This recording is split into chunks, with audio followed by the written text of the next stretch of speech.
All right, good morning everyone, or afternoon I guess. Thank you all for being here. I am very excited to be here and I hope you guys are as well. It has been a long 8 months planning this, so seeing it come to life and seeing how many of you guys showed up is very rewarding. Before we get into the speakers, I do want to quickly introduce myself and the event and then the reason behind it. My name is Allison Evin, and I am a senior here at Oliver Ames. I'm also the last of 4 kids to walk through these halls.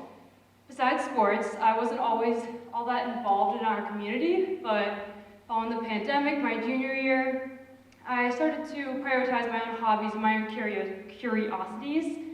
I joined a few STEM clubs, and I made some friends that I probably would not have met otherwise.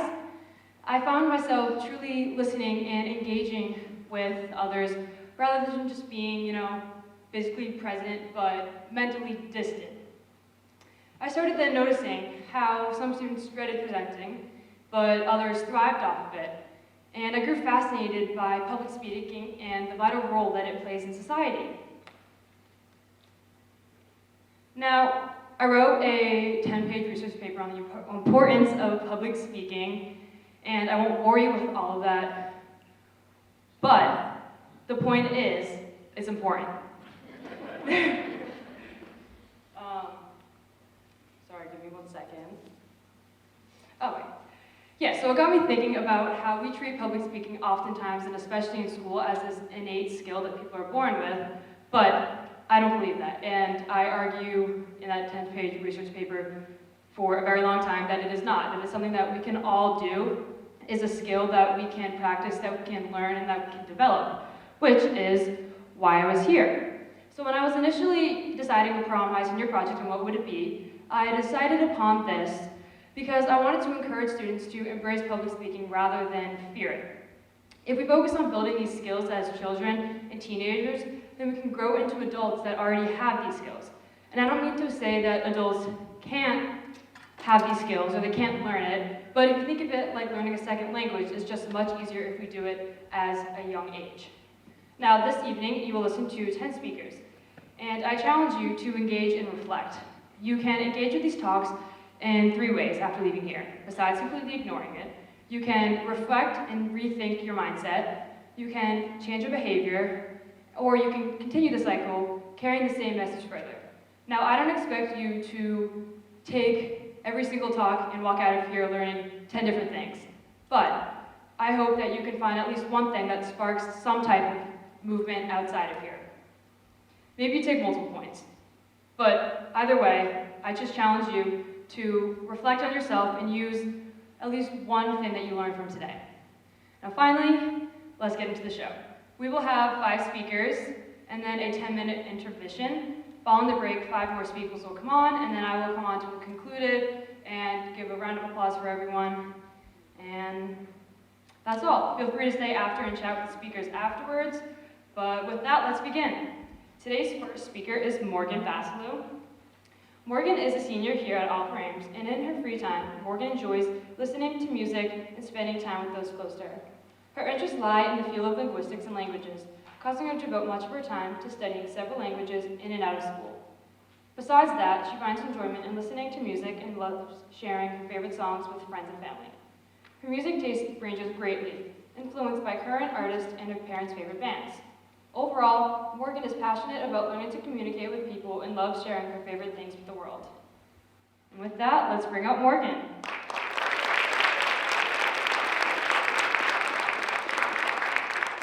Thank you. Okay, so I want to preface this with the idea that we all have the choice to hear the speakers today or to truly listen to their words. This choice is affected by much, maybe what you had for breakfast or how COVID impacted you and your lifestyle. However, this choice will never be affected by our desire to connect. To assist you in this choice, imagine this. You're out to lunch with someone important, maybe a friend, family member, whoever you look up to, and you are passionately discussing something interesting that you found. The person seated across from you, person B, while you are person A, is peering at their phone, watching the crowd shuffle in and out. They just aren't looking at you. Here you are trying to share something super important to you, but they could not be less interested. How does this make you feel? Candidly, honestly, how does it make you feel? And when will you realize you are both people, the person desperately trying to connect and the one refusing to listen? We can all imagine this scenario because we experienced it with COVID. Each one of us tried to connect, but never felt listened to. Those who are not adept with technology were forced to adapt something new, and those who were familiar with technology were able to digitally maneuver with no need for adaptation. For someone outgoing, the constant staring at a screen in place of true human connection really left them unfulfilled. And maybe for someone introverted, they were unfulfilled because there was no one to speak for them. No one felt satisfied with their situation. The result is we desperately crave the ability to express ourselves at the expense of a true human connection with those we enlightened, which, even as COVID has developed and changed, we have maintained and kept in our own forms of communication. The necessity to communicate online without true human interaction forces us to create false connections as a means of survival. And this ultimately caused humanity to lose their ability to manipulate communication in forming true connections with others. Before discussing the forms of communication we often lost or were forced to adapt, let's first define it. Communication, as defined by the Merriam-Webster Dictionary, is a process by which information is exchanged between individuals through a common set of symbols, signs, or behaviors. Retaining this definition, I specifically thought of 3 instances, focusing on language, arts and music, and body language. When I say language, I mean to focus on the aspects of foreign language and what that really means in developing connections. Now, there's an intense and prominent debate in the world, and that is the debate between efficiency and maintaining the cultural significance of foreign language. While it may be easier to communicate when provided with one common language, this creates an environment where those who must quickly adapt to its usage are truly left at a disadvantage. Those who question the difficulty of implementing one universal language often correlate easier communication with efficient connection, which truly creates a dangerous environment. These people have already trapped themselves in the idea that everyone must work to connect with them, but they do not need to put effort into connecting with others. They shut themselves off from working with each other and truly forbid themselves from understanding others. This mentality is that of person B from the aforementioned example. They choose not to listen to you. And one small change in this mindset completely diminishes the pain that may come with this thought process. Another common way to share yourself, of course, is with art and music, as I described. Common on social media, people often share songs in the hopes that someone may share the same sentiments and will respond. I often do this personally when I'm trying to connect with somebody or maybe to gain that confidence to approach them and start a conversation. When faced with this presentation of music or art, the person B aspect of us, which might honestly not be super interested in what people have to say, overtakes our ability to appreciate someone sharing a personal part of themselves.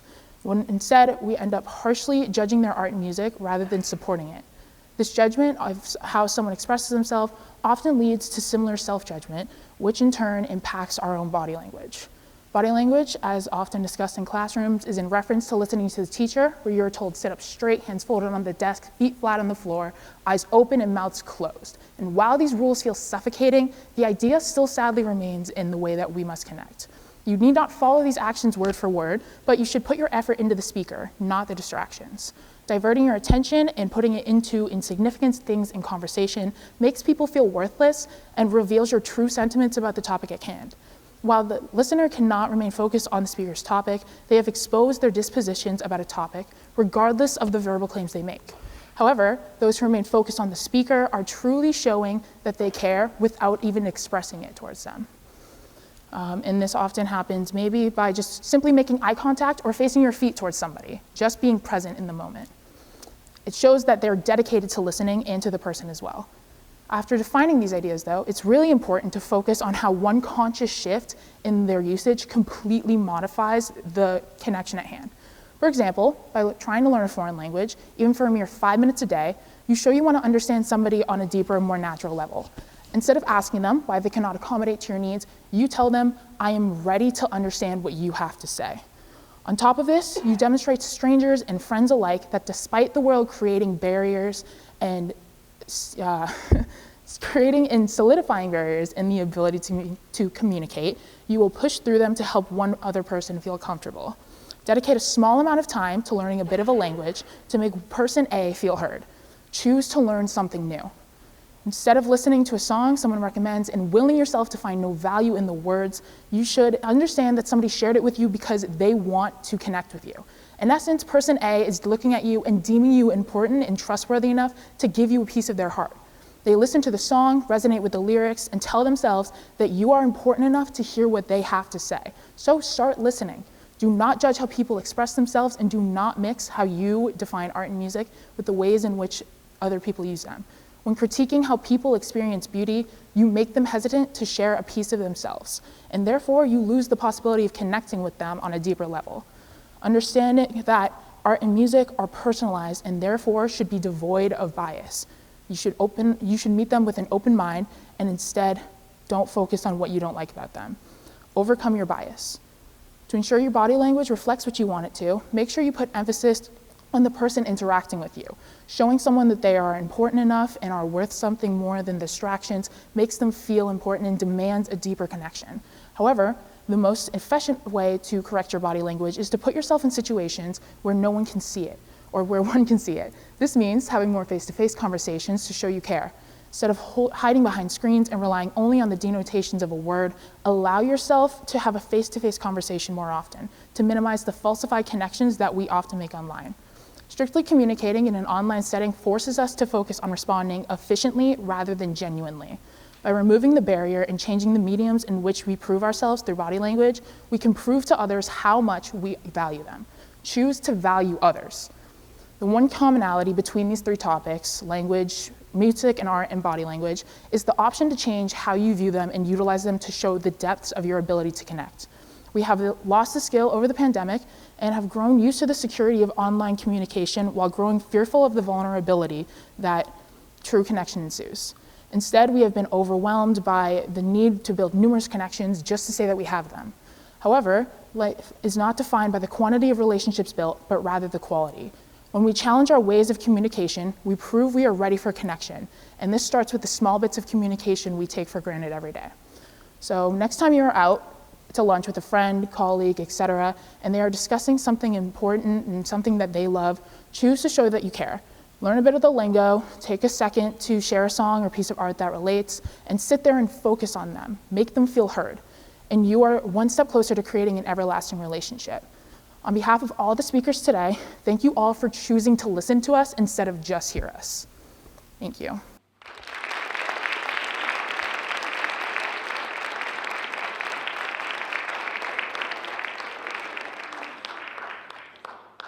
Thank you, Morgan. What a great first person to go first, all about speaking and communication. Our next speaker is Stella Zachos. Now, Stella is a 15-year-old freshman. She enjoys reading, school, painting, playing sports, mainly tennis and basketball, and being surrounded by her family. Stella's favorite animal is the orca, and two of her favorite places to visit are Washington, D.C. and Los Angeles, California. She loves the museums in D.C. and the beautiful weather and beaches in L.A. A fun fact about her is that she is half Greek. Stella likes public speaking and is so excited to speak today. Now let's hear it for Stella.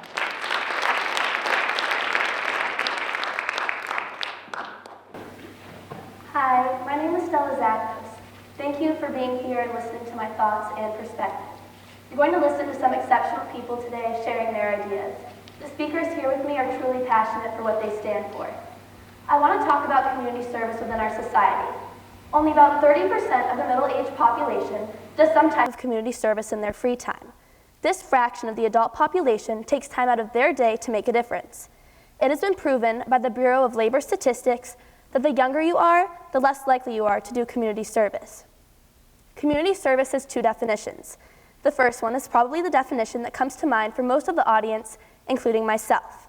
This definition states that community service is unpaid work intended to be of social use that an offender is required to do instead of going to prison. Just think about it. Community service is associated with jail and punishment. The focus of my speech today is that children should be encouraged to participate in community service from an early age, not to fulfill a requirement, but to actually serve. Let me begin with telling you about my experience. I've always had a love for whales and dolphins. When I was in 6th grade, I created and ran a fundraiser for whales. All of the money raised was donated to the Rickleberry Foundation, the Dolphin Project. Rickleberry is a role model in my life. O'Berry was the trainer for the 5 dolphins who starred in the popular TV show Flipper. After one of the dolphins died in his arms, O'Berry made the decision that he would dedicate his life to advocating for the whales, dolphins, and animals that had been exploited and abused by humans. Rick O'Berry constantly protests the Taiji dolphin hunts, the captivity industry, such as SeaWorld, and traveling animal circuses. When I learned about O'Berry in the 6th grade, I was inspired by his story. I ended up raising around $500 with the amazing support of my family and friends. But, in all honesty, I had no idea what I was doing. I walked into it blindly. First of all, I had to send an email to the principal. This email was a persuasive one because I was explaining why my fundraiser was worthy of being allowed. I actually sent the email twice because I was worried no one would respond. After my fundraiser was approved, I reached out to many stores, people, and organizations for donations. I called Target for gift cards and met with Representative Cronin for possible future legislation. I sent countless emails to the Dolphin Project itself for products, information, and event info. I even emailed a whale watch in Provincetown and was generously gifted 2 tickets. Just picture it, a 6th grader determined to make a change, having no idea how to actually do something for the community. The skills I learned while doing this to make an impact. I found a cause that I was passionate about and raised money for what I believed in. This is such an important skill for the kids of Easton to develop because everyone should have an opportunity to make a difference. I would like all of you to consider the possibilities of what could be accomplished if community service was part of an elementary school curriculum. First, it creates interest in the community. If students are encouraged and empowered by people that play a role in their lives, such as parents and educators, they will be involved. Second, making community service part of a curriculum will get more kids involved. As of now, community service is only available through outside organizations and clubs. It's kind of crazy that to be part of the community, you have to be part of something outside of school. By making it part of a curriculum, community service will be available to all students. Third, it also changes the perception of community service. Society has misinterpreted community service. Kids will see that it doesn't only serve as punishment for bad actions or help of hours for school programs. Also, kids may find a cause that they believe in. In 6th grade, I was lucky. I stumbled onto Rick O'Berry and his efforts to save my favorite animal. Making community service part of a curriculum may lead to a child finding a subject matter he or she is interested in. If young students are educated on community service, they will be exposed to amazing opportunities. Kids might find interesting things to do that they weren't aware of. Perhaps it's picking up trash and participating in Keep Easton Beautiful, or buying gifts for the less fortunate during the holidays and giving them to My Brother's Keeper. The artists out there can send paintings to nursing homes. It can be something as simple as helping out at the food pantry, or having a lemonade stand and donating profits to a local charity. Community service is an amazing thing because it gives a reason to make a difference. It gives any person the opportunity to contribute to something they believe in. Most importantly, community service makes society a better place. Why is it not expected that everyone lends a helping hand? Lastly, children who learn how to help early on become strong leaders who take action. The most influential adults in today's world likely started early on. Malala was only 11 when she gave her first speech. From a young age, she spoke out about the education of girls. Malala and her family built a school in their community for girls. Malala became influential in her teens, but she was passionate years before she was recognized. Earlier, I gave you some data. Only 30% of the middle-aged population does community service. Just picture how much this percentage would increase if community service was part of a child's curriculum. Not everyone has to do something that changes the world. I'm not saying that we need a town where every person is determined to be influential and famous. I want everyone's biggest takeaway from this to be that young people helping out in small ways that they are passionate about will eventually change our community for the better. As the well-known historian Howard Zinn once said, small acts, when multiplied by millions of people, will eventually transform the world. Thank you for listening.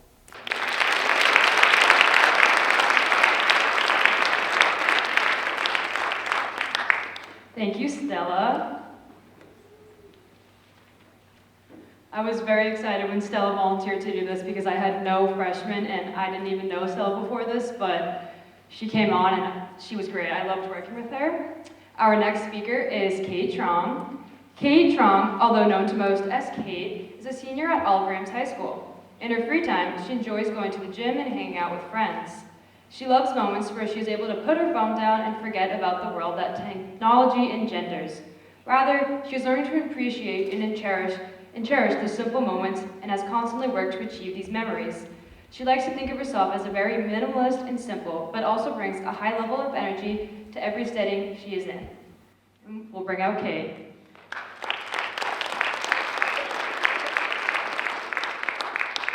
There are students in this school and students across America that often keep their headphones in, their heads down, and their home lives quiet. They are neglected, misrepresented. Yet, we humans are inherently selfish. We don't take the time out of our days to understand these individuals. We become consumed by our own lives, failing to regard others. Yet, oftentimes, these same students become labeled as lazy, unmotivated, or a slacker. I mean, let me ask you, it's much easier to place a label on someone, to justify their shortcomings, correct? Rather than taking the time, patience, and empathy to truly understand them and their narrative. The very backbone of our school system and school systems across the world reward the higher achieving students and punish those who cannot level up.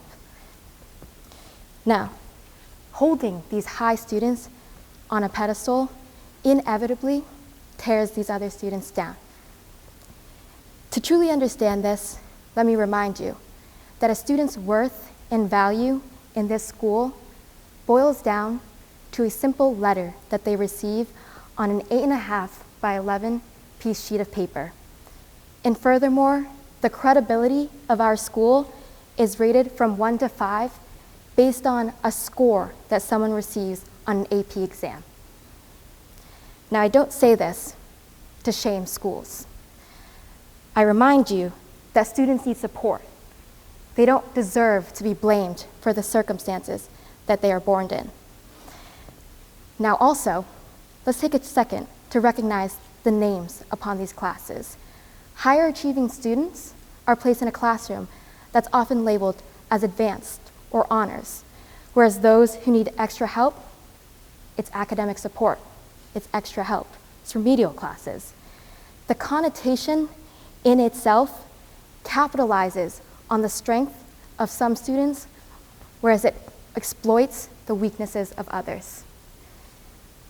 I bring this point up because this in itself is the very basis of the blame the victim phenomenon. The blame the victim phenomenon states that people are deserving of the tragedies and misfortunes that are inflicted upon them. Now, people believe this because it is not possible for them to understand that such tragedies can occur because, one, it has never occurred to them, nor do they have the ability to empathize with the other victims. Unfortunately, the most common representation and manifestation of victim blaming today occurs in rape cases. When assessing rape cases, people will say the victim was dressed in a manner that allowed it to occur, or they spoke or behaved in a way that induced it, or even that they explicitly did not say no, and that in itself was allowed.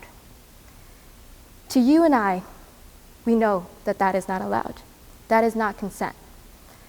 However, as a society, we consistently allow these things to occur. You don't believe me? Let me tell you a story. In 2013, a service worker entered a prison, Rockview Prison, inside of Bellefonte, Pennsylvania. She was attacked and raped by an inmate for 40 minutes. In such a vulnerable state, she looked to her peers and constituents to support her. But rather than receiving the support, she was blamed. Attorney General of Pennsylvania stated that she understood the conditions within the jail cell and the specific behaviors of this inmate and deserved it. The very judicial system that supports justice and peace works against victims. They engage in victim blaming. I know victim blaming occurs. It happens before my eyes, and it happens before your eyes. The one problem we don't understand is, how could this possibly happen?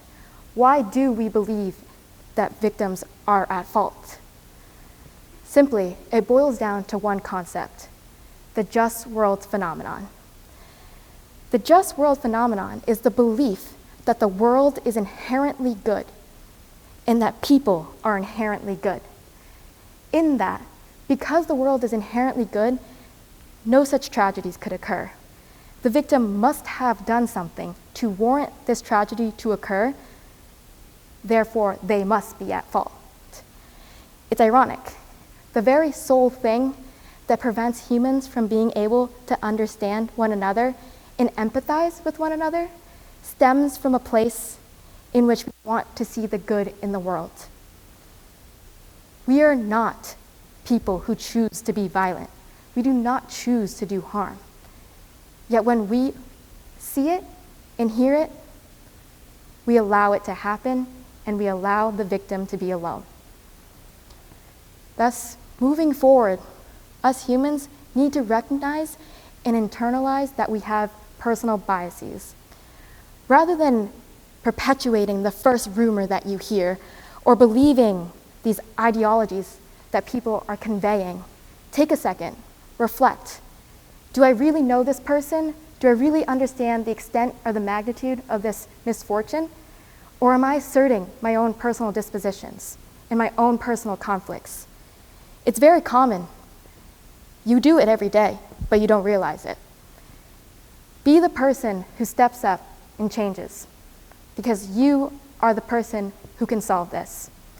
We are all one humanity. As we fix this, we are taking one step closer to becoming unified and becoming one. Thank you.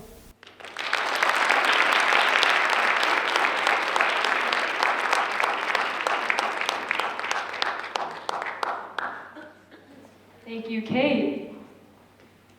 Our next speaker is Jenna Nelson. Jenna is a junior in high school, an avid reader. She founded the OA Book Club, where classmates choose a book and then discuss their thoughts. Her favorite things to do in her free time are play soccer, create art, listen to all kinds of music. She is passionate about mental health and wellness and making a change in her community. She is very excited to hear everyone's talks today and, most importantly, to share her own. Let's bring out Jenna.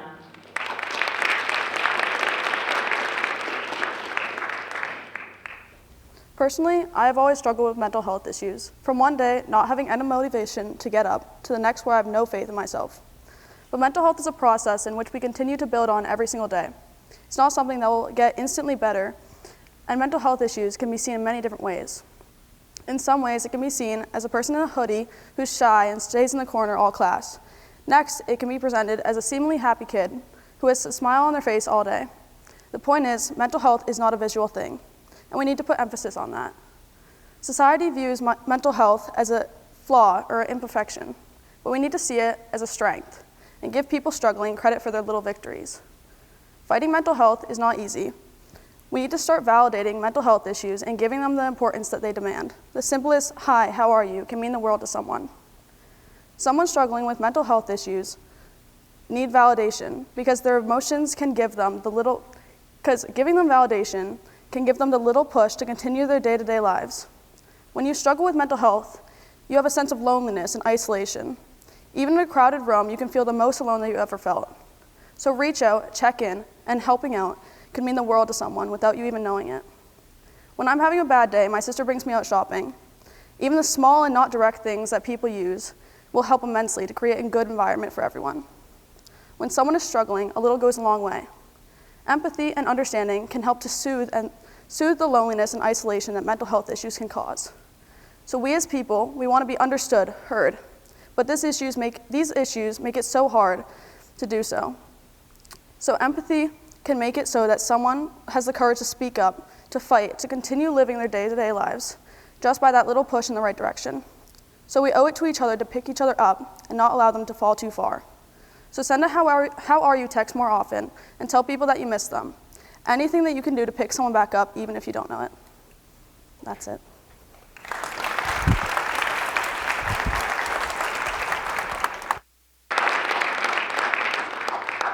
Thank you, Jenna. Our next speaker is Mira. Mira is a junior here at Oliver Ames who is heavily involved in the music department as the vice president of OA's Tri-M Music Honor Society and playing violin in ensembles such as the OA Orchestra, Chamber Orchestra, Musical Pit Orchestra, SEMSPA Orchestra, and Southeastern District Orchestra. In addition to making and listening to music, she enjoys running and playing tennis, as well as running Careers Club as its co-founder. She aspires professionally to become a doctor of pediatric neurology with interest in the field of psychology and developmental neuroscience. Overall, Mira is an outgoing leader who is passionate about expressing her views and using her voice to advocate for others. Let's bring out Mira.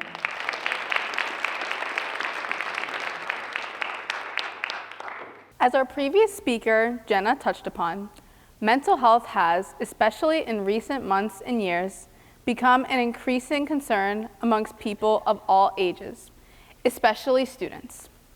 Personally, junior year after a sophomore year of hybrid learning has felt like a slap in the face.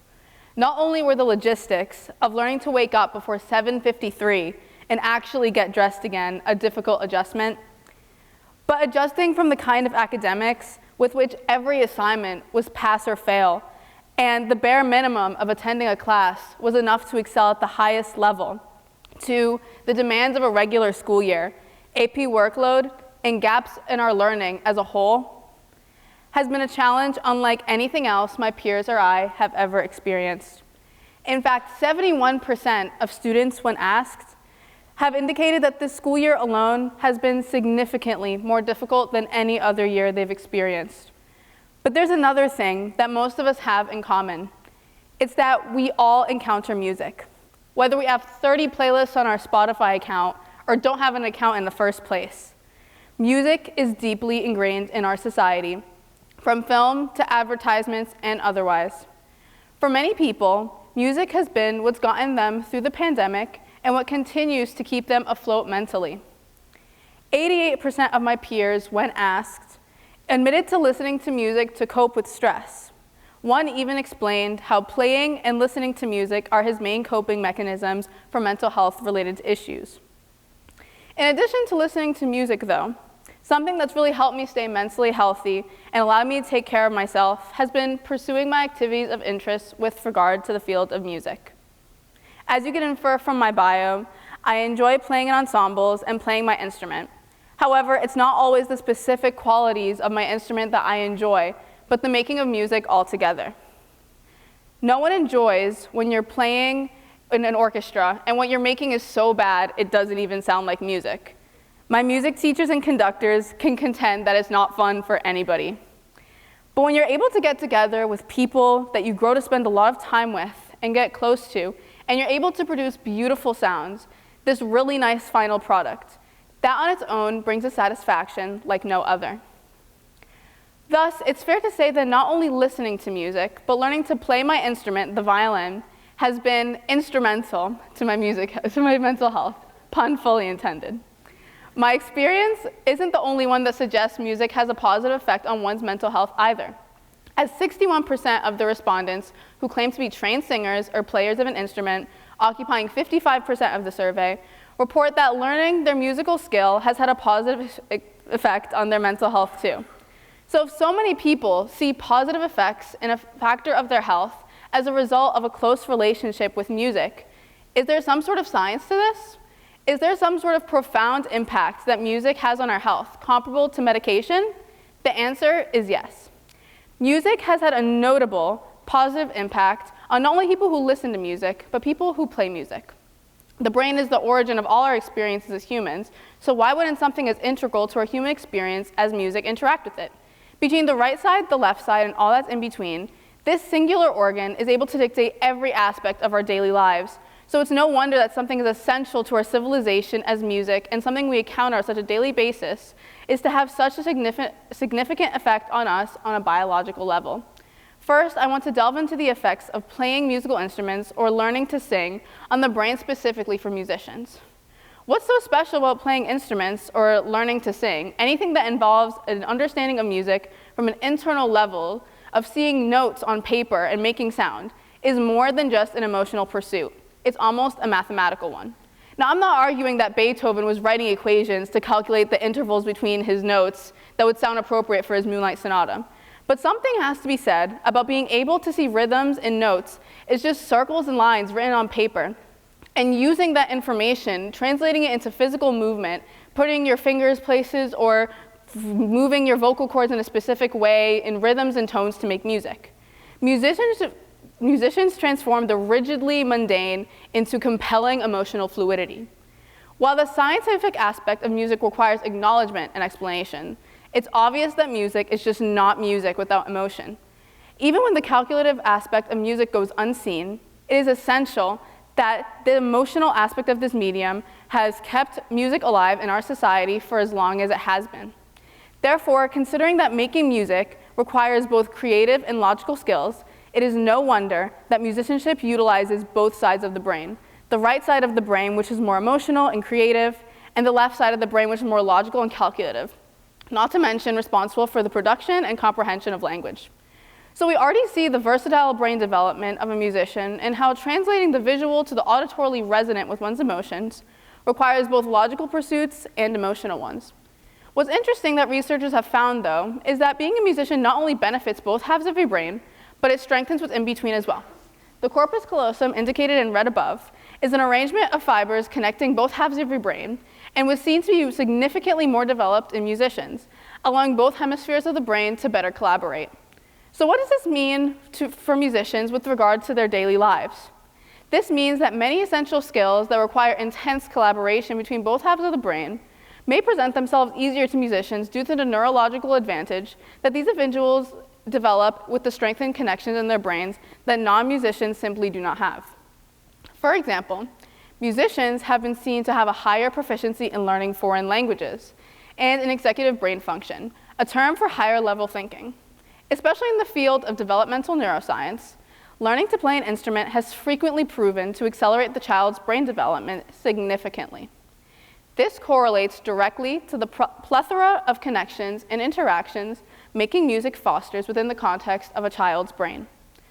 Although most people aren't performing exhibitions of full-length concertos at age 3, perhaps with an exception to humbling YouTube prodigies, people who learn instruments at a young age see the benefit of numerous biological effects that translate into proficiency in specific skills and areas. Children who had 3 years or more of musical training perform better than those who didn't learn an instrument in auditory discrimination abilities and fine motor skills. Hence, when you learn to sing, play an instrument, or any skill that qualifies you as a musician, you're experiencing benefits to your brain through the extended exercise of not only your both brain hemispheres, but what connects them and yields their crucial collaboration. Luckily for my 45% non-musicians, there's something in it neurologically for the rest of you too.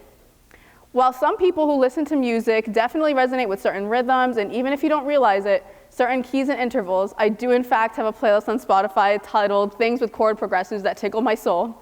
Primarily how listeners engage with music is through its emotional value and resonance. Although specific keys have been interestingly associated with specific moods, what's allowed music to stay so pertinent in our society since its introduction several millennia ago is that je ne sais quoi about music that allows people to experience another human being's emotional experiences and find solace within them, not necessarily the key itself. People have made the argument that emotional profoundness of music can have a negative effect on people's mental health when the music is particularly mournful or melancholic. But data shows that even when the people listen to music that is sad, people report feeling uplifted when listening to music that is sad when they're down, just because they find solace in the fact that there's another human being experiencing the same emotion that they are. This comfort goes as far as to allow individuals to listen to music even when they're not experiencing an emotional crisis. I mean, personally, I like to listen to music all the time, in the car, when I'm washing the dishes, and especially when I'm doing homework. In fact, 87% of the surveyed individuals reported listening to music while doing homework or chores as an aid to productivity. What does this mean with regards to the brain, though? The common use of music for distress and distraction relinquishing purposes demonstrates that for the brain, music is medicine, and this isn't always figurative either. For years, music has been used in numerous medical practices and recovery processes. For example, Patients of cancer often use music therapy as part of their recovery from chemotherapy, and those in recovery from strokes that yielded speech impediments use music therapy to rebuild the left side of their brain responsible for this brain function. In 2009, a study found that children with autism reacted better in terms of emotional expression and social engagement during music therapy rather than otherwise. Therefore, music astronomically benefits the listener through several health benefits and mental health benefits. In sum, next slide please, musicianship, both in making arbitrary lines, circles, and markings into sound that is able to be appreciated and really resonate with people emotionally, not only benefits musicians' mental health, but contributes to their neurological development and increased neurological function between both hemispheres of their brain. With respect to the overlap, listening to music has had several benefits for the brain as well. It has proven to be a significant benefactor to people's mental health, both throughout the pandemic and otherwise, in both encouraging activity and as emotional support, but also as administered medicine and helping patients of disabilities, cancer, and stroke recover and thrive. So you can listen to jazz piano as you do your math homework, and even take up that instrument you quit in 5th grade again.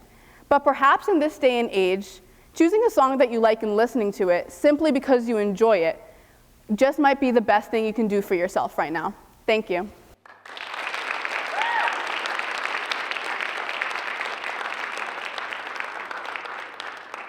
All right, thank you, Mira. All right, so our sixth speaker and first of the second half is Hobie Sobrai. Hobie is a junior at Oliver Ames. He is an involved citizen in his community, participating in as many sports as he's allowed to, and by being a member in multiple clubs across the school. Hobie is a future captain of the cross-country team here at OA, an ADL peer leader, as well as CEO, founder, president of the Oliver Ames Shark Club, which is the biggest club in school history with over 130 members. He enjoys surfing, skiing, running, traveling, and sharks. One day, he hopes to be able to live in Hawaii, surf all day, and swim with the sharks, all while living on the beach. Let's bring out Hobie.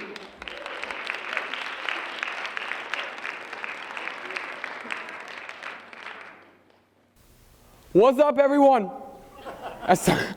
As some of you know, my name is Hobie Sobrai. I'm a junior here at Oliver Ames High School. I'm 17 years old. I moved to Easton in 2014 when I was in 4th grade from a tiny island in Fairhaven called West Island. Some of my passions include, as were just stated, surfing, skiing, traveling, the ocean, and sharks.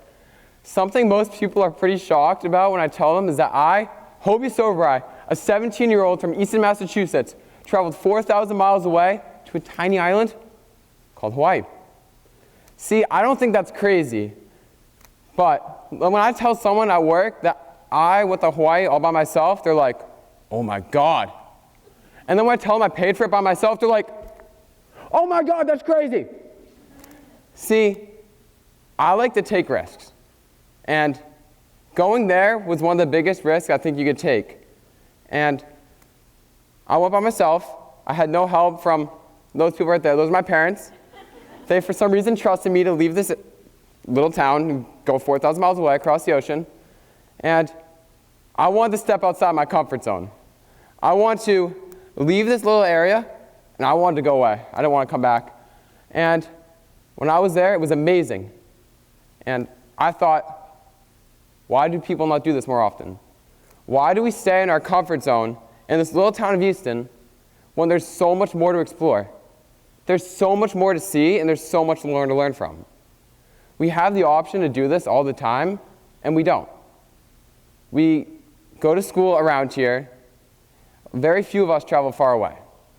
And we have so much more we can see, so why don't we go see it? So why not walk out of this town and travel 100 miles away and go to like some random place and go learn something? Why not take a risk that could lead to the greatest reward you could possibly think of and risk like a little failure? Because when we fail, we learn. And when we learn, we become better. And by doing this, our comfort zone gets bigger and bigger. See, that's what I think. I don't know what you guys think, but I challenge you to push that comfort zone so far that your comfort zone is the entire world. So that when one day, when you're just thinking, you're like, I just want to go there, you feel so comfortable to go there that it's not even like a risk anymore. It's just normal. Thank you guys for listening for me for like 3 minutes, rant about anything I wanted to.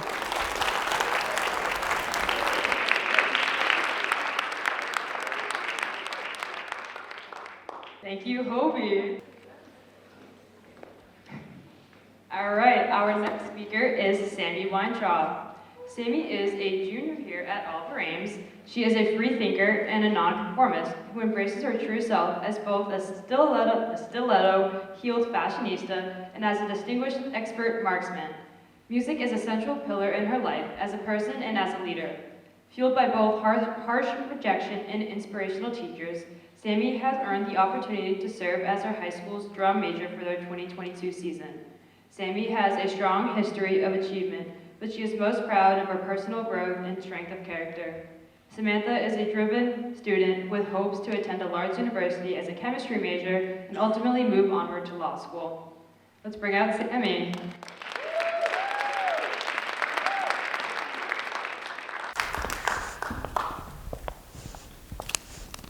Hi.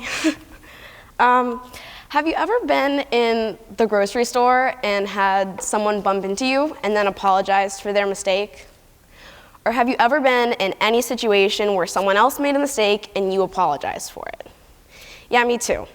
This can be a super frustrating occurrence and, coming from what I've witnessed, very psychologically damaging. An apology is an admission of a wrongful act and something that you should feel guilt and remorse about.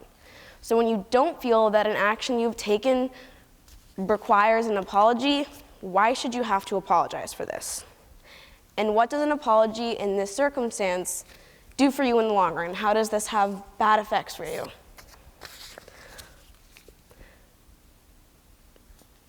I'm not the best public speaker, but I'm not going to apologize for it yet, because I'm going to keep going.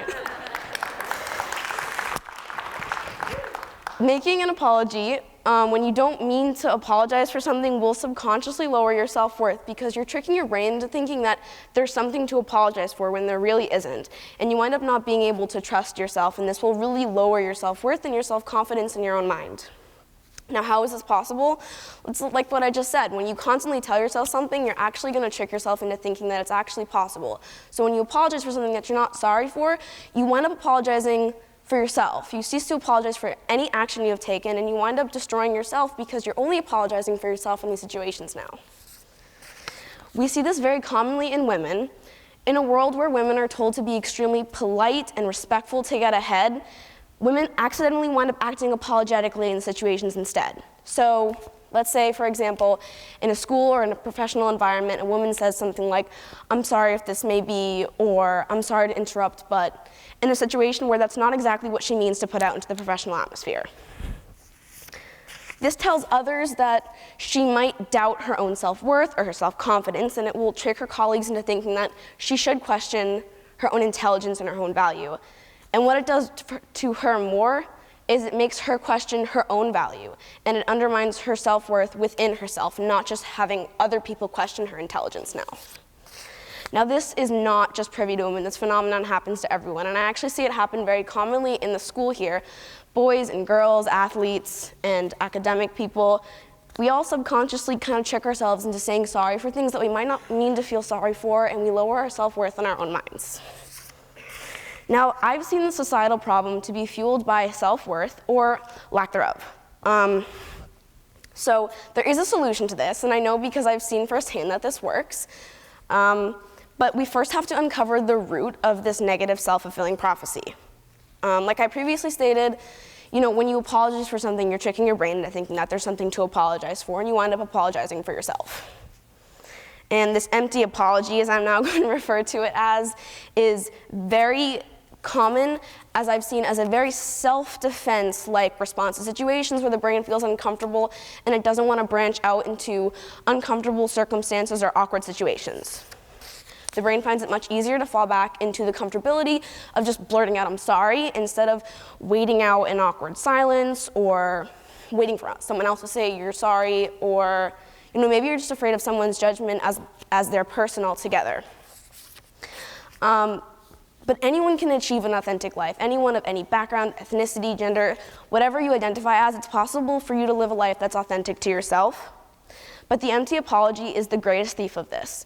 It will destroy, or it has the possibility to really detrimentally affect possible accomplishments or achievements when people use it as a crutch. It's extremely destructive when people just fall back into this negative spiral, this empty apology spiral. And it has the possibility to derail a lot of good things in people's lives. So what do we do? That's a really good question. What I have found to work, and trust me, this does work when you practice it a lot, is just take a deep breath in and hold out any awkward silence. Don't be afraid of making other people feel uncomfortable. Bite your tongue and don't talk yourself down to others without having that moment of self-respect. And if you do this, you take steps closer to the ultimate goal of self-assertiveness. Self-assertiveness is the key to living a life without the empty apology spiral and without having a life full of self-doubt. You have to bite your tongue and you just have to wait it out. The hardest part is waiting. That 30 seconds can feel like an eternity, but it's great to just remind yourself that it's 30 seconds. And if you take a deep breath and you wait out that awkward pause, it's over. And you've taken great strides to be your self-assertive self with no self-doubt, and you stop spiraling into letting other people control your life. All you have to do, and all you have to remember, is to wait it out. Thank you. I hope you learned something today.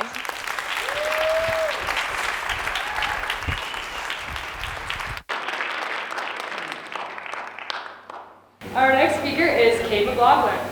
Kate is a senior here and plans to study political science and journalism next year in college.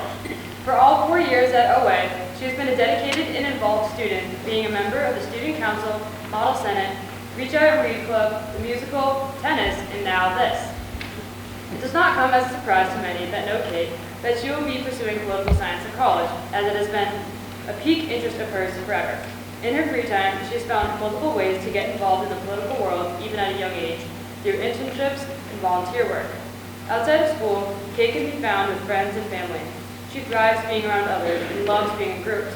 Particularly since the pandemic, Kate has valued every moment she gets to spend with those around her. Being a fellow senior project student, Kate has been proud to support this event since day one and is so excited to speak today.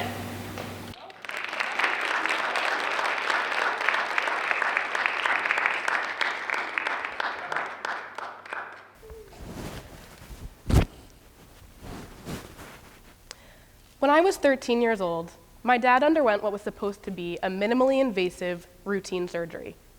He had torn his meniscus skiing. We were feeling lucky to live close to so many incredible Boston hospitals and have connections to the Boston health facilities. What was supposed to be a routine surgery ended up turning into what was one of the most traumatizing experiences I have ever endured. My dad was in the ICU for 10 days. He was told he could be paralyzed from the waist down. But what made this experience so horrific for my family was not just the state my dad was in, but rather the never-ending encounters we had with his surgeon. We found this surgeon because we had heard incredible things about his intelligence. He was a brilliant man, tasked with being the doctor for many of our professional Boston athletes. One person told us he was probably the smartest person they had ever met. It became evident very quickly that he was told this a lot. He knew his brilliance, even saying to my mother one afternoon, "You're lucky I even came here." He was going through an internal battle following his operation that led to the state my father was in. This doctor lacked resilience. Luckily, my dad had an excess of it. The doctor's ego was high. As you can see, that's my dad and I skiing, just a couple years after his surgery. Miraculously, my dad made a full recovery. As you can see, this is us skiing a few years after his surgery. He was told he would likely never be able to ski again. But there he is right there, one of the best skiers I've ever seen in my entire life. He is my diehard ski partner. Following this experience, we found ourselves asking, how did this man become this successful of a doctor? We would get angry talking about it over and over again, but it became more and more clear with each painful interaction that my mother had with him that society had placed specific types of intelligence on a pedestal, and that's how he got to the position that he was in. We call it intelligence quotient, or IQ. IQ measures mathematical skills, visual spatial perception, memory spatial perception, and language capabilities. Have you ever met a friend and really liked them, so you describe them to your parents as having a really good visual spatial perception or memory spatial perception? You're really excited to hang out with them that weekend because they can pinpoint a specific location on a map and tell you all about it. She has this insane ability to form a memory responsible for the recording and recovery of information needed to plan a course of action to a specific location. She is so cool. In school, success is measured based on these IQ values. Now, I want to make something very clear. I'm not saying that these values are unimportant. They absolutely do have value. Anything you can do well is something to be proud of. But they are not everything. Our universal school system in America begins at the age of 5. We are in it until we are 18, and many of us pursue a higher education for years to come. From the time we are young, success is decided upon in school based on these values. We develop niche and specific skills in order to do well on tests and be singled out as smart and successful.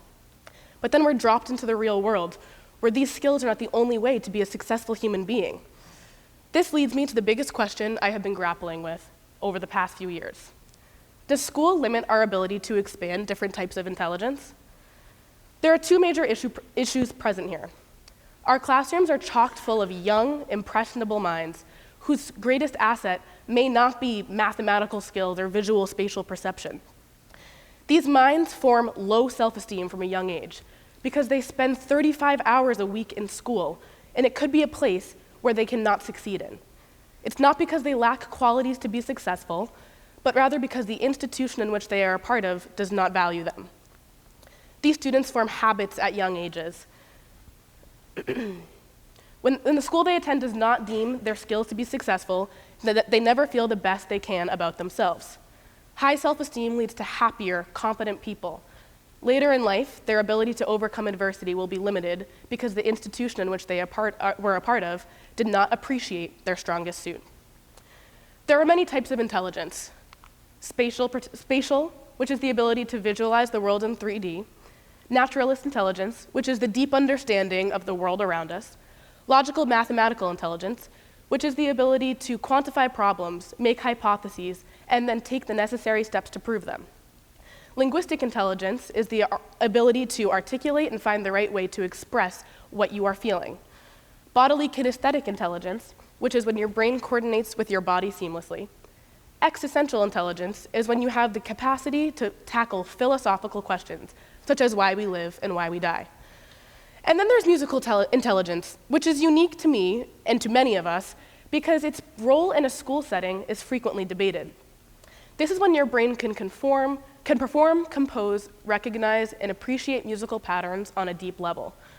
Ed Sheeran, Bono, Paul McCartney, and Beethoven all possess this intelligence as their strongest suit. Clearly, they have been successful in their life, even though many schools, including our own Easton schools, may not recognize them. We limit the amount of time we can spend with those who are musically intelligent.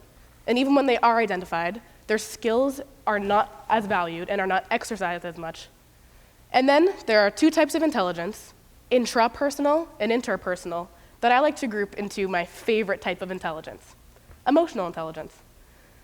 Emotional intelligence is my favorite type of intelligence because it gives you an opportunity to showcase who you are. I'm going to talk about it on stage because I can. I'm the one on stage, so this is what I'm going to be doing my deep dive on. Emotional intelligence forms the juncture at which cognition and emotion meets. It facilitates our capacity for resilience, empathy, motivation, reasoning, stress management, communication, and our overall ability to read and navigate a plethora of diverse situations and conflicts. Now, there's an old-fashioned word for what we call emotional intelligence today. I like to call it character. Emotional intelligence was coined by psychologist Daniel Goleman. He determined that there are 5 pillars to emotional intelligence: motivation, empathy, reasoning, social skills, self-awareness, Self-regulation is the propensity to suspend judgment and think before acting. Self-awareness is the ability to look inward and clarify our own thoughts, values, and understandings. Motivation is the ability to be motivated beyond external rewards, such as money or praise. Empathy, which is my favorite, is the ability to understand how others are feeling and use that to then respond appropriately. Social skills is the ability to interact and communicate with one another, both verbally and non-verbally. I like to think of social skills as the opportunity to showcase your other types of emotional intelligence pillars. Just like in an IQ test, you can be strong in one pillar and not in another. The weight curriculum makers have in the trajectory for our collective future is astronomical. When I was a kid, I would sometimes be so angry or so frustrated, but I couldn't even describe what emotion I was feeling. If you don't know what emotion you're feeling, how can you take the necessary steps to resolve them? Schools across the country have developed something called social emotional learning into their curriculum. It begins by practicing mindfulness, which allows us to truly understand ourselves. From there, SEL can look like many different things: collaborating with others, meditating, journalism, and for many young kids, it could be as simple as just playing a game. Students learn how to work with themselves, and you cannot work with others if you cannot first work with yourself. SEL benefits themselves and the people around them. Unfortunately, what we are seeing is many private schools and charter schools are developing SEL into their curriculum, but public schools are falling behind. Just because a child attends public school, like Oliver Ames, does not mean that they do not deserve to be prepared for success in the same way that other students are. Schools that have integrated SEL into their curriculum have seen colossal success in every way imaginable. On average, it has increased test scores by 11%. Students participating in SEL programs showed improved classroom behavior, an increase to manage stress and depression, and an overall better attitude towards school itself. Additionally, universal SEL interventions enhance young people's social and emotional skills. When someone goes their entire life standing out for their IQ, but then they enter a field, like the medical field, where every other person's IQ is just as high, what makes them stand out? Their ability to connect with each other, like their patients, their ability to collaborate with each other, their ability to manage their projects, but more importantly, their stress and motivation for said projects. Emotional intelligence is what my dad's doctor lacked. He did not have the ability to think before yelling at my mother. He could not hold himself accountable because he was not used to failing. He was unmotivated to help my dad after his job was done, not understanding his job was far from done. He did not have the empathy within him to care for my dad as more than just one of his many patients. He was praised for his IQ through his entire schooling, and then entered the workforce not adequately prepared for how to actually be a good doctor because his EQ was not exercised in the various institutions in which he was a member of. My family needed someone with a strong emotional intelligence to care for my father in our time of crisis. We all deserve to feel valued for whatever type of intelligence we hold. But first, we have to be taught what types of intelligence there are and how to explore them to find your strongest one. Thank you.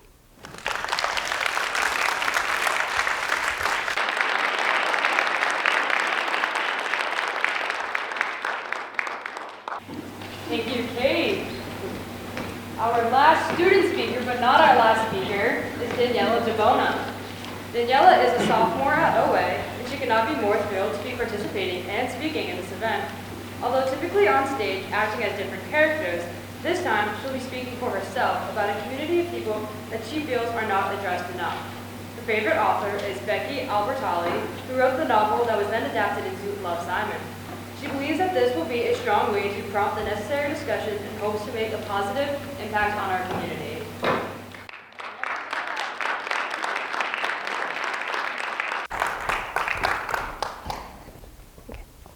So nobody's going to be able to follow that, but I do have a question. I have two questions, actually, for all of you. Has anybody ever heard of Charity Bryant and Sylvia Drake? My guess is you probably haven't. If you don't know who they were one of the most well-known same-sex couples in early America, at least documented.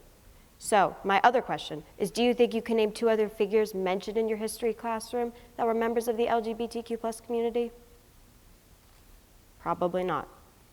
The reason I ask this is because I recently did a homework assignment where I remember seeing the question that was asked, why is it important to acknowledge that same-sex couples have existed in America since Thomas Jefferson was president? And I remember thinking that the answer was so obvious, to say that same-sex couples have existed since the start of time. But the answer wasn't as obvious to everybody as I thought it would be. Which brings me to my main point of my discussion, which is the lack of discussion that there is surrounding the LGBTQ+ community in school. So, even if the majority of people in a classroom, or even if every single person is straight, I still think that it is unfair for heterosexual couples to be the only ones that are mentioned. Because how do you think the members of the LGBTQ+ community feel being in a classroom where they're not acknowledged? I think as long as there is a healthy learning environment, the conversation is one that should be opened up. Because at this point, it's not even that it has to be, it's that it needs to be. And even if not everybody chooses to listen because they feel like it doesn't directly impact them, it's still important to remember that there's people that need to hear this stuff. Because the main thing I can remember from health class last year was the phrase, in a heterosexual relationship. To me, that's proof enough that there's more that needs to be said, and it's going left unsaid. So, there are still people that think sexuality is a choice. There's still people that think that one day you choose to wake up and be gay, and the next you choose to wake up and be straight. And I think that whether somebody is straight or not does not depend on what they're being taught, because people literally think by opening this conversation, for some reason that is impacting somebody's sexuality. But the point of this is to educate people more and help them be better towards their peers who they may not completely understand. Because at least talking about the LGBTQ community is never going to become a normalized thing if we don't start the conversation now. And even if it's not something that's necessarily in the curriculum, it's 2022, and I still feel that we need to do better. Now, a common belief of not educating the youth on a lot of things, but specifically this topic, is that people feel there's a certain age for what people should be taught about the community. Even if there's a member of somebody's family who's part of it, they think some people are too young. Parents may feel that they don't need to discuss it because their children are not gay. But even if you are not a part of the community, you should always be an ally and do whatever you can to stand by these people. Because what if that child was gay, but then they're afraid to come out to their parents because they fear what their reaction will be? You could prevent somebody from just being themselves because you're the one that doesn't want to discuss it. I think by creating a safe place to talk about the LGBTQ+ community won't force information onto a child, but instead it will teach them about acceptance. And it also makes those who are a member of the community feel more comfortable about coming out. Because there is no one way to come out, and everybody's experience is going to be different. And one complaint that you'll know if you've read my bio is that this is coming up. One complaint I often hear about the movie Love, Simon, besides that the book was better,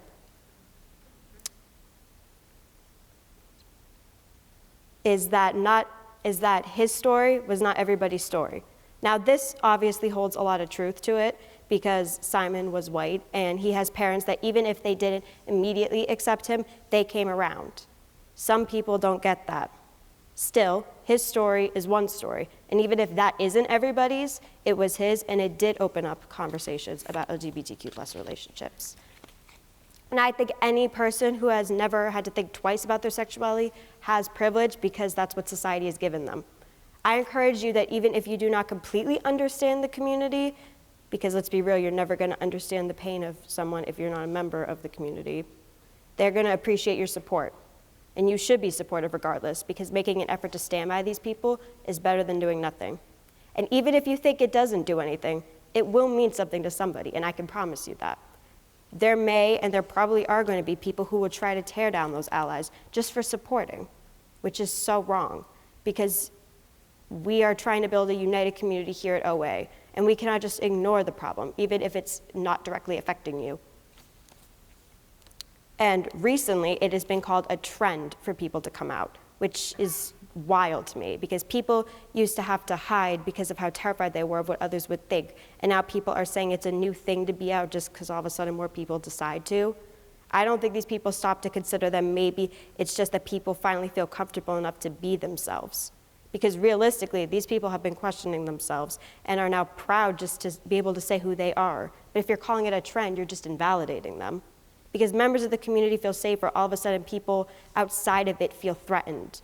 And if you refuse to learn and take action out of ignorance, that's part of the problem. So, moving forward, we have to be better. And moving forward, we have to stop assuming things about each other. Because, for example, oftentimes if a guy is to come out and say he's bisexual, there's people that will say, oh, he's actually gay, or in a few years he'll come out and say he's gay.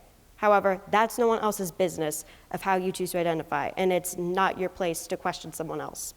Because on one hand, it is great, this is a conversation about coming out, because on one hand, it feels great to obviously be yourself and unapologetically be that, but you come into the world just being assumed you are straight. That's the whole reason you have to do it. And I think, as a comedic scene in Love, Simon said, it was, if straight people come out, they probably would treat it more as a joke. Will we ever get to a point where people that are a part of the LGBTQ+ community don't have to come out? That it's just accepted that they are who they are?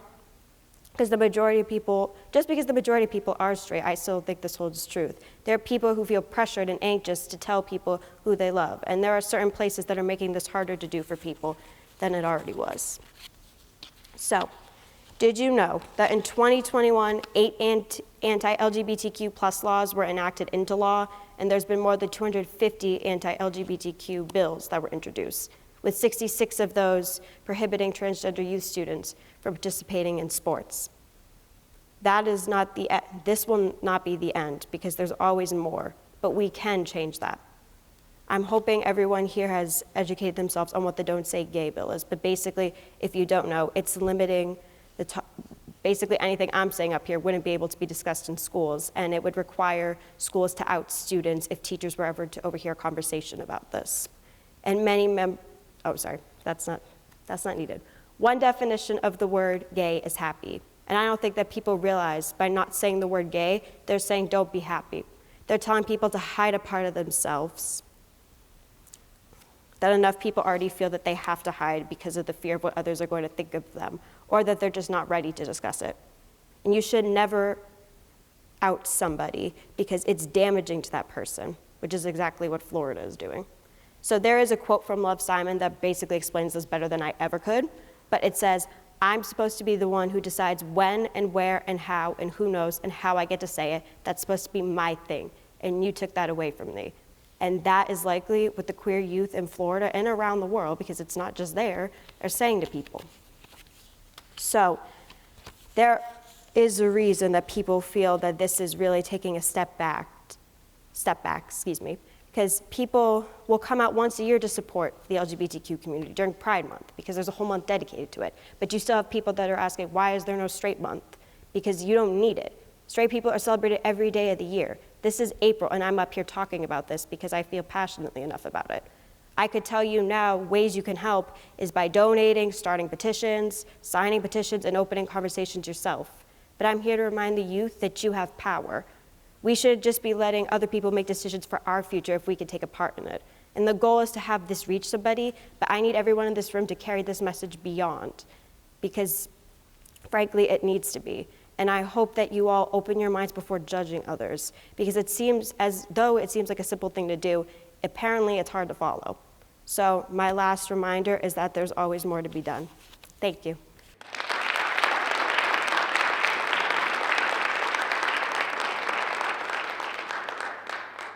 Thank you, Daniela. Somehow managed to get this to work again, so we'll use it. That was all for our student speakers, but we do have one more. If you do go to Oliver Ames, you might know Mr. Gillis. He is a history and philosophy teacher here. Although living in Massachusetts for much of his life as a Stoughton native and BC alum, he has traveled abroad teaching in places like Ecuador, Tokyo, and Egypt. Let's bring him out.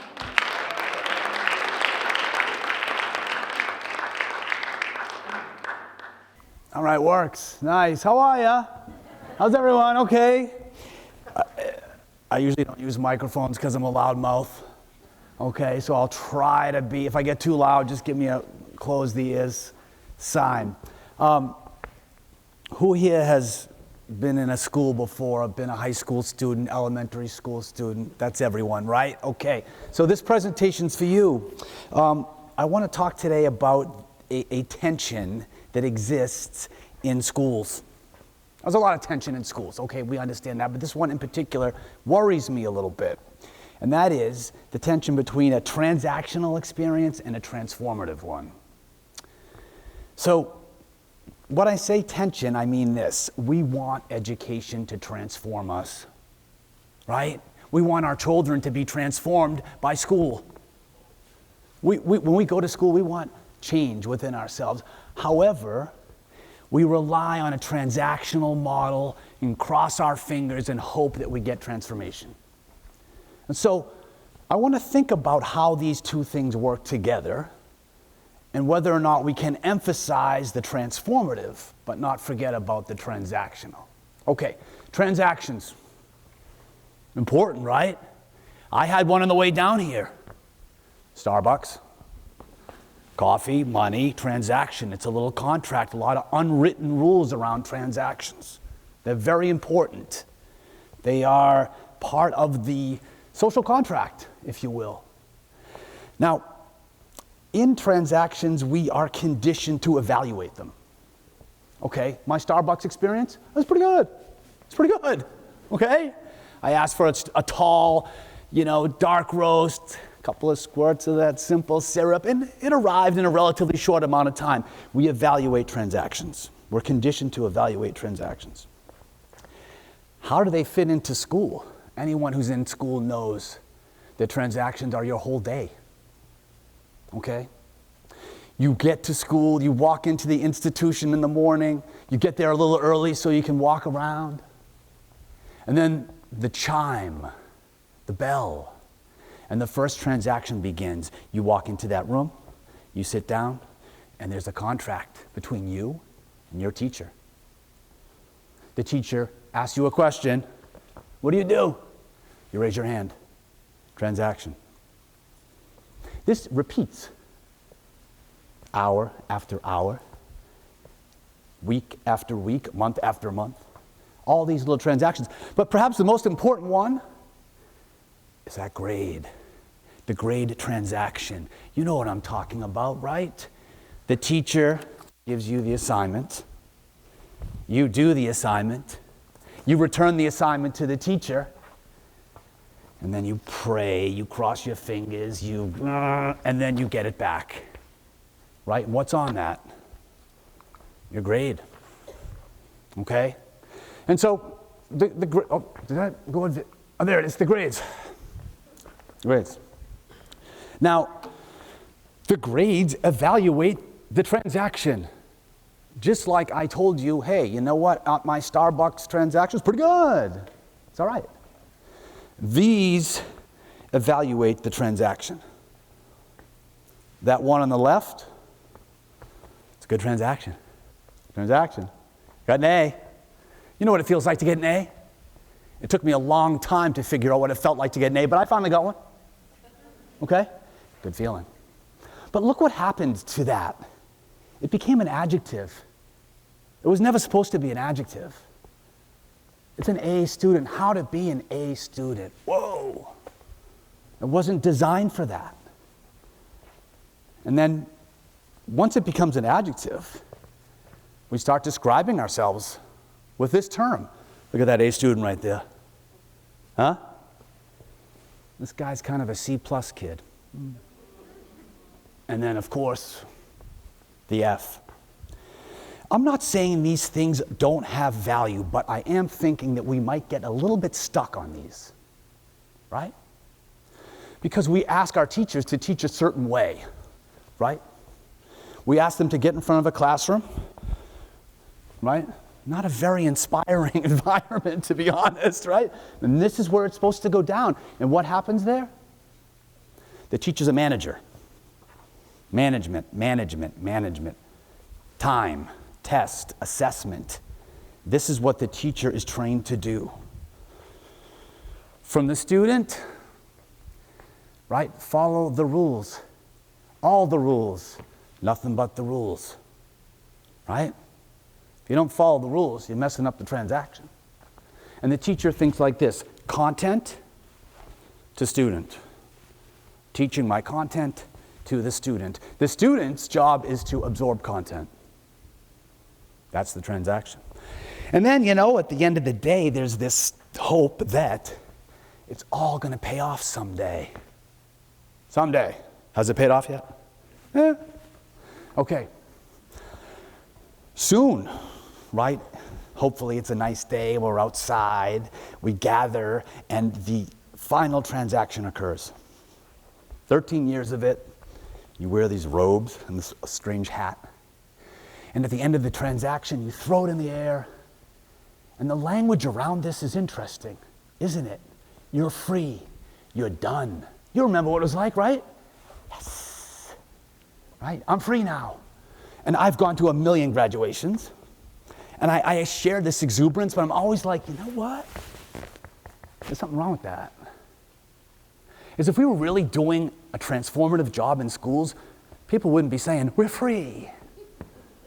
Well, it's done. We survived. They wouldn't be saying that. When we do something we enjoy, we don't celebrate when it's over.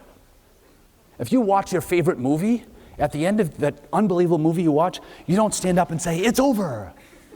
Right? Oh my gosh, this beautiful book I just read, it moved me so much. Hurrah, I'm done. We don't do that.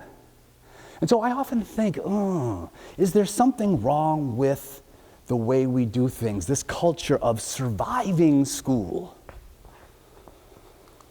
So how do we get to transformation? It's not easy, right? It still requires transaction. You've seen this triangle before if you've been in school, psych triangle, Maslow's hierarchy of needs. The transactions are the first 2 levels. You need them. They're important, right? People need to feel safe. People need to feel like, okay, this is a predictable room I'm in.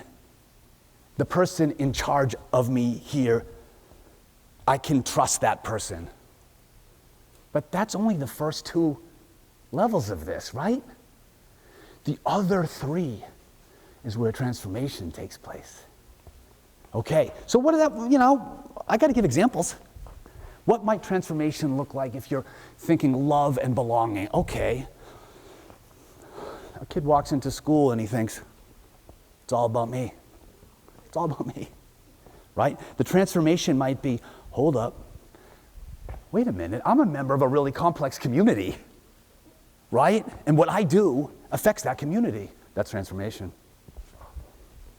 What might esteem look like if you think about transformation? Esteem might look like, I go to school and all I do is listen all day. Transformation would be, hey, people are listening to me. That's big. Once you feel listened to, that's big. Big transformation. And finally, the top. The top might be something like, oh, snap. I have the power to shape my own destiny. Right? Because when you're in school, it feels like things happen to you. Right? You're not happening to other things. Things happen to you. But you get to that top point, whoa, I have that power.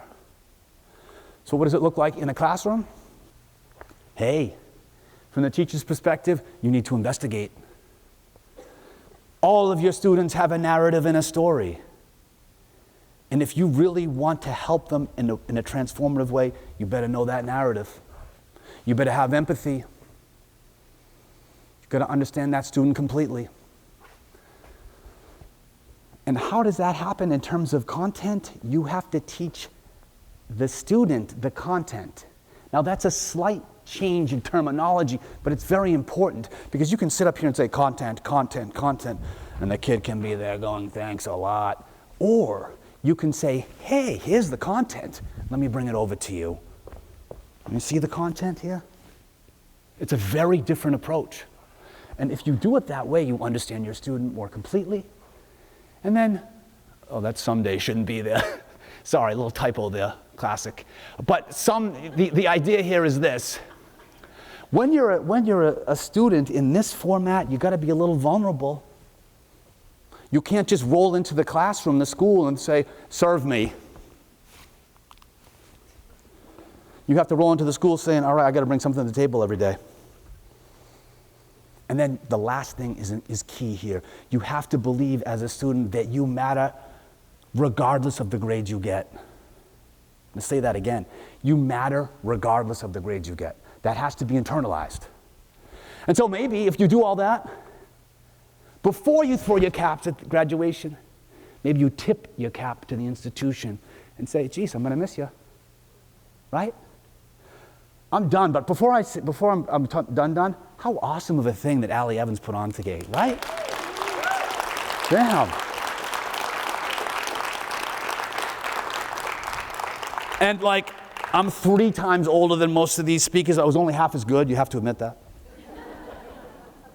And I've been teaching for 30 years and no one's ever done this. So this is something unique and new. And I would dare say, a little transformative, maybe? Hope so. I'm gonna shut up, shutting up.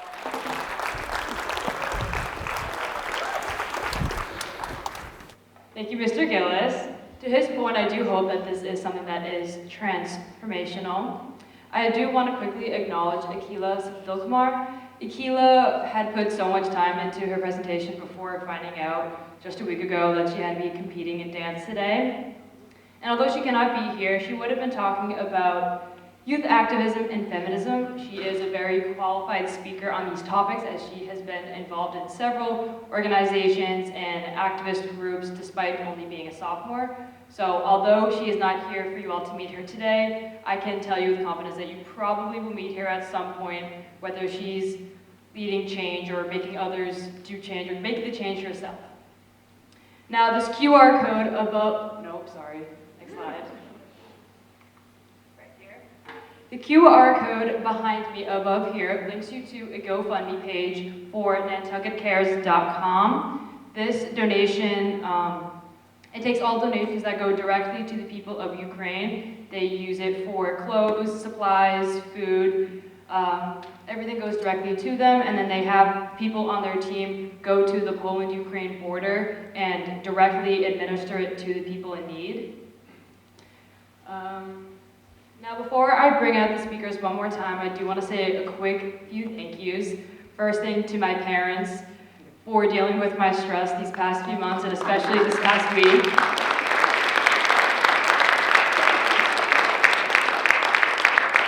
I want to thank, although he could not be here, Mr. Goldberg for putting together this class that has allowed me to do this.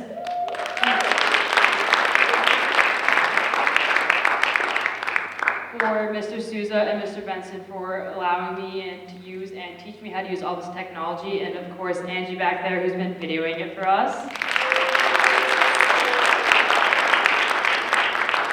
And then Mrs. Kavanaugh and every other teacher who has helped support me through this. And then of course for our speakers and all the volunteers that helped me out before.